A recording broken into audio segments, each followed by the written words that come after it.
Next on Worcester News tonight, eliminating the stigma. A documentary highlights the struggles of people battling mental illness. Plus, a Gold Star mother and author talks to a group at Worcester Tech tonight. The topic, Uniting America.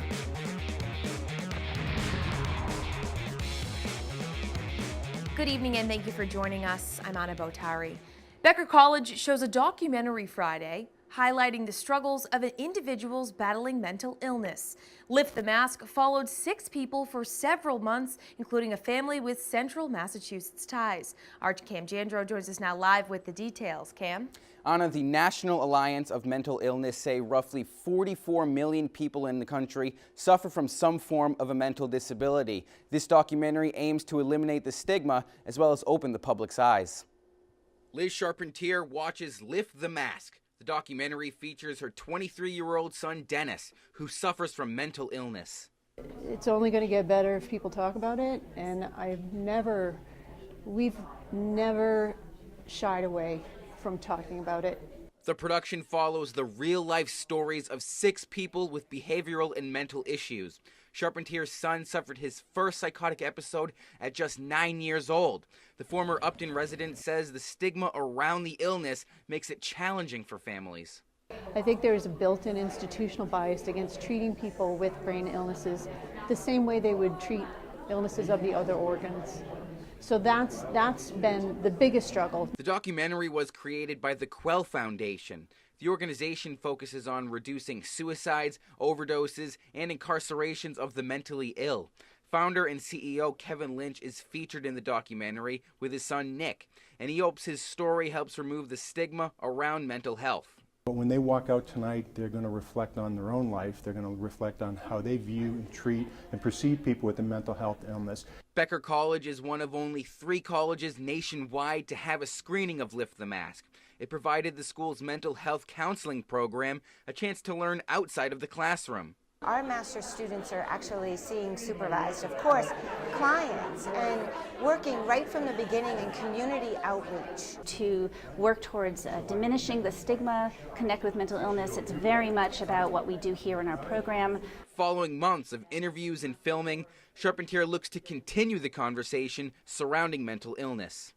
People need to learn that brain illnesses are no different than illnesses of the kidney or the spine or the heart. Now at the screening, the Quell Foundation awarded Becker College $40,000 for scholarships. Lynch says this is the final screening for colleges right now, but they hope to start up again in the fall. Anna? Thanks, Cam. The Uniting America initiative hosts its 2nd event at Worcester Technical High School. The speaker at tonight's event is Karen Vaughn, a Gold Star mother and author. Vaughn's son, Aaron Vaughn, was a Navy SEAL who died in 2011 when a helicopter was shot down during a mission. It was the single largest loss of life in the history of the Navy Special Warfare. Tonight, Vaughn spoke to a group at Worcester Tech about empowering veterans and other important veteran issues. She says the goal of the lecture series is to start a conversation about uniting America. We're in such a spirit of division in our nation right now, and that tears at my heart as a mom whose son has died for this country. It's very compelling to me to see people doing this kind of work, uniting us. Just the title itself makes me want to cry because it's a passion of mine. Let's work this out. Let's talk. We have differences. That's okay. We've always had differences, but we've always been able in the past to respect each other aside from those differences, and it's time that we start speaking to each other with respect again. Vaughn has written a book called World Changer, which became a national bestseller. And her family began an organization in her son's honor called Operation 300. It brings in children who have lost their fathers in war, and they're paired up with male mentors to spend a weekend having fun. While it may be a chilly start to the spring season, the Central Mass Lyme Foundation is reminding people to be aware of ticks.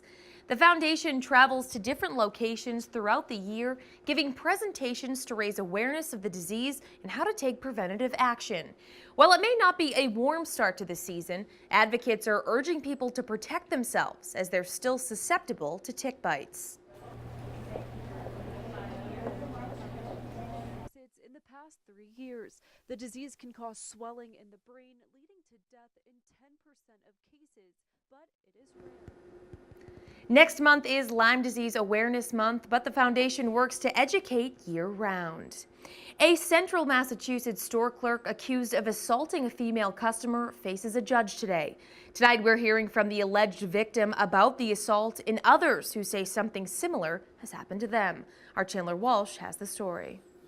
Ahmad Ali faces a judge for the second time this week. The store clerk at Gilbert's Market in Webster was arrested Sunday for indecent assault and battery. The victim says she purchased scratch tickets on her birthday. She says Ali gave her more tickets as a present and hugged her. Gave him a half a hug and went to turn my back to go out the door, and he grabbed both my arms, put them behind me, held them like really, really, really tight. And he rubbed himself up against me and then made a sexual comment. Police say surveillance video matches the victim's story. Ali was also charged with indecent assault and battery on a minor in 2016, but he was not convicted. He was on probation for assault and battery. Ali's siblings defend his latest actions. If she don't like it, she can speak, I don't like the hug. And he gave the lottery. Why she take the lottery ticket? Since the new charges became public, more women have come forward on social media. There was one other man parked outside, and he was trying to hold a conversation with me for a while and almost waiting for that guy to leave. And once the man left, he then went over to me and grabbed me by the arm and tried to give me a hug, but I pushed him away. This woman says the 20-year-old clerk showed her pictures on his phone he had taken of her while she shopped in the store. She says hearing another woman had a similar experience with Ali makes her uncomfortable. It made my heart drop because I remember how I felt when it happened to me. And if it happened to me, I can only imagine how many other girls he's tried this with. Webster police are urging other possible victims to speak to them. This is not typical to our community. We would like anybody to come forward that has any interactions so that we can help them. Chandler Walsh, Worcester News Tonight. Oxford Town Manager Brian Pelayo announces his resignation in a joint letter with town selectmen. The board came to a separation agreement with him in an executive session. NBC 10 reports Pelayo was on paid administrative leave since he failed an alcohol test on the job. The letter released at Tuesday's selectmen's meeting goes on to say Pelayo has been working with the board on several matters, including identifying needs and effecting the best transition. The letter says he will remain available to assist while the board looks for someone to fill his role.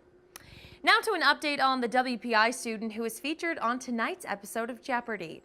Allie Ross made it to the semifinal round of the college championships.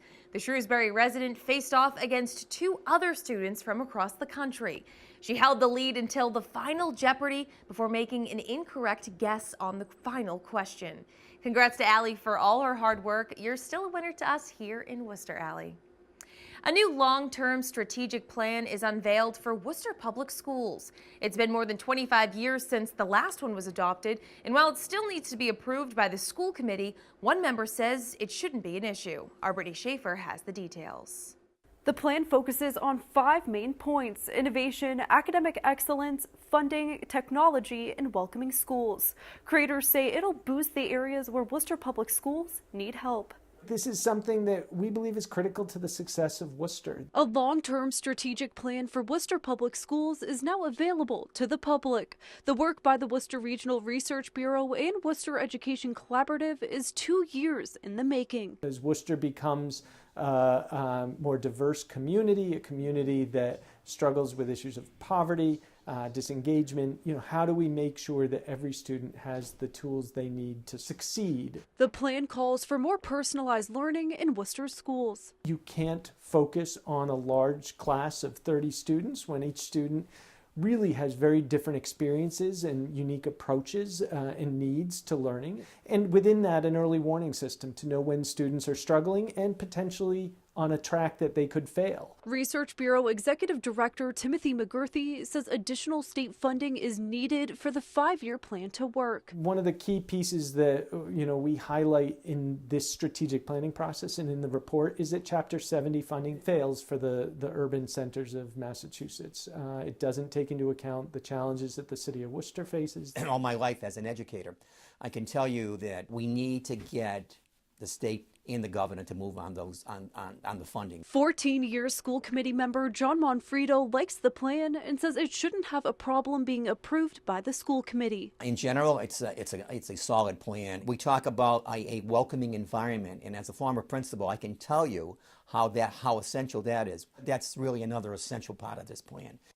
Residents will be able to give their feedback on the plan at 10 Lincoln Square on May 7th at 6 p.m. Brittany Schaefer, Worcester News Tonight. The nation is mourning the loss of a former First Lady. Barbara Bush visited Worcester in 1992, and one local business owner who helped provide technical equipment says it's a day he'll never forget. Our Rosalind Flaherty has more on the former First Lady's visit. So that means that Millie is part of the answer. Former First Lady Barbara Bush made stops in Worcester in September of 1992, campaigning for her husband. She spoke to a full house at Mechanics Hall. On the same day, she spoke at Zion Lutheran Church, and Joseph Tortorelli helped provide equipment for the visit. We had an hour's notice, and they called us, and I understand the streets are all blocked. The Secret Service says, well, we'll have everything opened up. The owner of Worcester Sound and Light says the room was packed and he didn't get a chance to speak with Mrs. Bush. There's so many people, they want her autograph. But he says he remembers her as a friendly woman. She liked talking to people. She was very quiet when she spoke. She had a very soft voice. And she wouldn't turn away anybody. I remember her walking into the church, and they started talking and shaking everybody's hand. Tortorelli got a letter from the White House thanking him for providing equipment. Bush's family announced earlier this week she was in failing health and would decline further medical treatment. Tortorelli says he was surprised to hear her passing happen so fast, but knows her legacy will live on. We lost a beautiful person, a mother, a grandmother, the mother of a president, the wife of a president. You know, how many people can say that? Rosalind Flaherty, Worcester News Tonight.